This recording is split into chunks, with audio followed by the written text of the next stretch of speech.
ह्या वर्षी मी जी 2001 व्हरायटी केलेली होती तिचे ॲव्हरेज जवळजवळ मला 11 ते 11.5 क्विंटलच्या आसपास मिळालेला आहे. नमस्कार, मी मनोज मच्छिंद्र नरोडे, हायरिस्क सीड्सचा प्रतिनिधी, कोपरगाव. तर आज आपण संवत्सर गावात, तालुका कोपरगाव, जिल्हा अहमदनगरमध्ये श्री संदीप भाऊ आपले 12 यांच्या क्षेत्रात आलो आपण. तर त्यांची आपली MDS 2001 व्हरायटी केलेली असून तर आज आपण संदीप भाऊ 12 आपले प्रगतशील शेतकरी त्यांच्या क्षेत्रात आलेलो आहोत.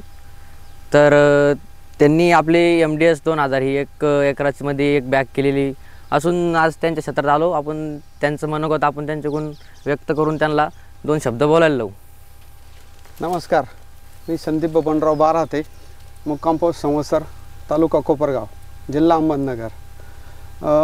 मनोज सरांनी जी 2001 व्हरायटी आम्हाला प्रेफर केली तर आम्ही नवीन व्हरायटीकडं जाण्यासाठी जरा थोडंसं हे करत होतो. पण ती व्हरायटी दिल्यानंतर आम्ही ती लावली.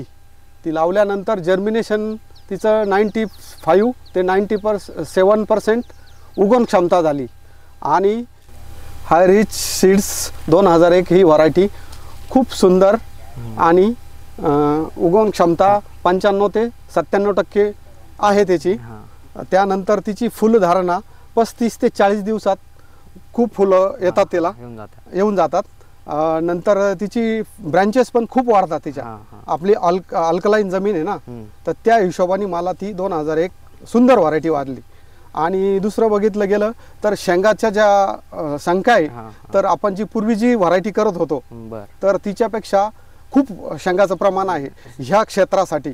कारण आपली जमीन अल्कलाईन असल्यामुळं बाकीच्या ज्या व्हरायट्या असायच्या ना, तर शिंगल उंची कमी असायची, फुटवा कमी असायचा. पण ह्या व्हरायटीला फुटवा खूप आहे आणि फुलांची पण संख्या भरपूर आहे. आणि त्यानंतर शेंगांची संख्या खूप असून आणि 3 दाणे पण आहे आणि भरण्याचं प्रमाण पण खूप छान आहे.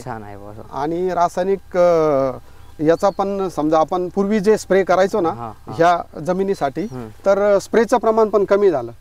आणि दुसरी गोष्ट अशी की ही 90 ते 95 दिवसात माझ्या हिशोबाने काढण्यास येते, हार्वेस्टिंगला येते.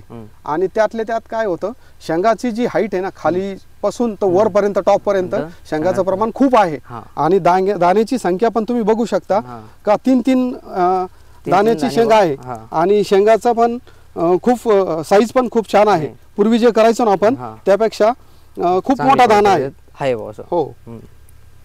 तर मग बाकी शेतकऱ्यांना तुम्ही रेफर करू शकता का? 100% करू शकतो. कारण आमच्या आसपास काही शेतकऱ्यांची इथं व्हिजिट झाल्यानंतर त्यांनी बघितलं का ही व्हरायटी कुठली आहे, तर ही हायरिस्क सीडचं नवीन आहे, प्लांटेशन केलेलं आहे आपण.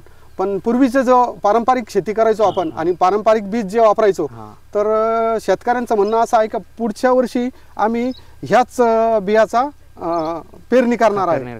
आणि एक 10-20 शेतकरी प्रत्येक स्टेजला बारीने त्यांनी व्हिजिट केल्या. आणि आजही खूप शेतकरी आलेले बघण्यासाठी आणि ते पण खूप आनंदी आहे ही व्हरायटी बघून. आणि माझ्या हिशोबाने हिचं आम्ही पूर्वी जी पुराणं बी थोडक्यात पूर्वीची जी व्हरायटी घेत होतो, तर ह्या जमिनीसाठी इथं कमीत कमी 3-4 पोत्यांचं हे ॲव्हरेज असायचं ह्या जमिनीसाठी. आणि जास्तीत जास्त 5 ते 6 असायचं जमिनीचा पोत बघून.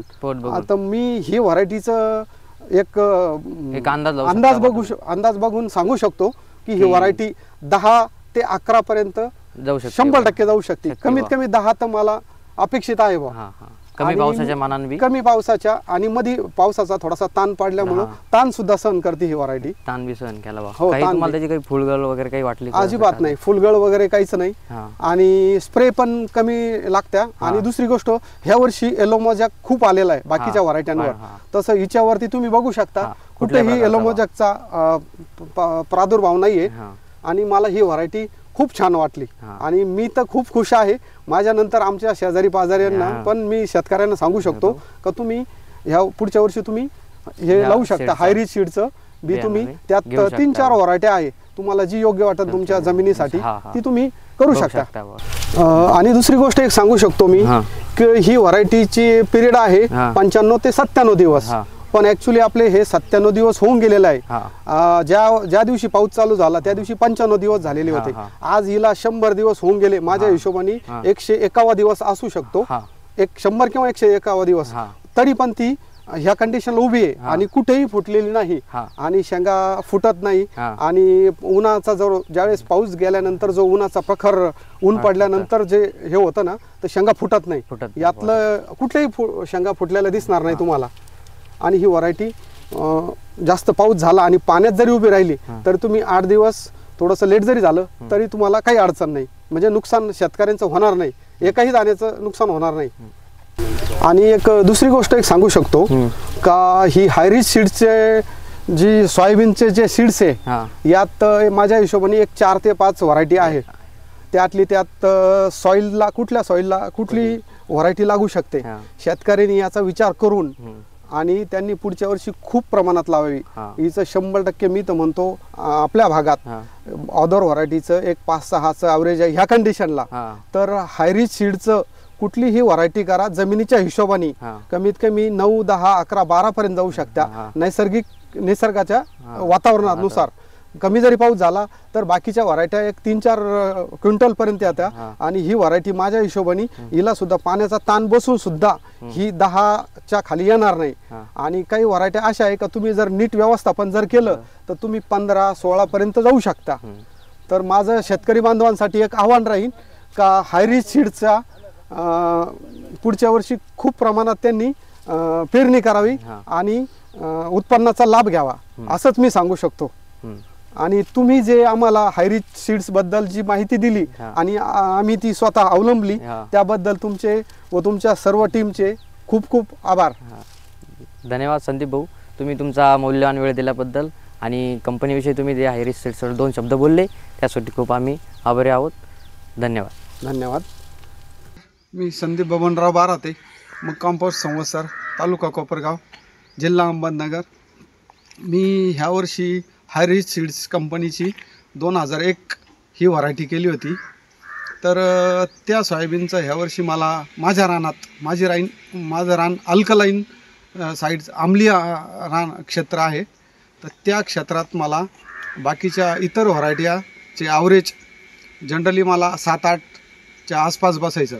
पण मी हायरिच सीड्स रिसर्च व्हरायटीचं ह्या वर्षी मी जी 2001 व्हरायटी केलेली होती तिचं ॲव्हरेज जवळजवळ मला 11 ते 11.5 क्विंटलच्या आसपास मिळालेलं आहे. तर मला ती इतर तुलनेत बाकीच्या व्हरायट्यांच्या तुलनेत मला ती एकदम छान व्हरायटी वाटली. आणि मी शेतकऱ्यांना सांगू शकतो की ही जी व्हरायटी आहे हायरिच सीड्स 2001 तर चांगलं उत्पन्न देणारी व्हरायटी आहे. तरी सर्व शेतकरी बंधांनी पुढच्या वर्षी थोडंफार 2-2 एकरावर का होईना लावण्याचा विचार करावा. बाकीच्या व्हरायटी पण लावू शकता तुम्ही, पण हायरिच सीड्स हे उत्पन्नाला चांगलं वाटलं मला. तर शेतकरी बंधूंनी कमी क्षेत्रावर का होईना प्रयोग करून बघावा. मग पुढच्या वर्षी तुम्हाला अनुभव आल्यानंतर तुम्ही क्षेत्र वाढवलं तरी चालू शकतं.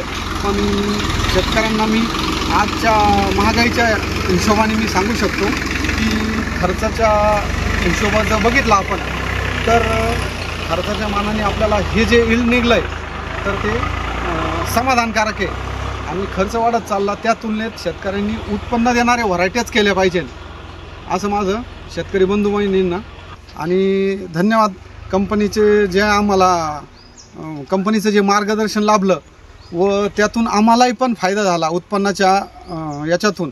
आजपर्यंत आम्हाला जे उत्पन्न भेटत होतं तर ते 7 ते 8 क्विंटलच्या वरती जात नव्हतं. पण हायरिच सीड्स कंपनीचे जे प्रतिनिधी असतील किंवा कंपनीचे कोणी आम्हाला मार्गदर्शन करणारे सर्व पदाधिकारी असन त्यांचे पण मी खूप खूप धन्यवाद आभार मानतो. आणि शेतकऱ्यांना मी विनंती करतो की पुढच्या वर्षी शेतकऱ्यांनी कमीत कमी 2-2 एकर क्षेत्रावर ह्या व्हरायटीचा 100% लावण्याचा विचार करावा आणि उत्पन्नात हे करावे, उत्पन्न जास्त घ्यावं.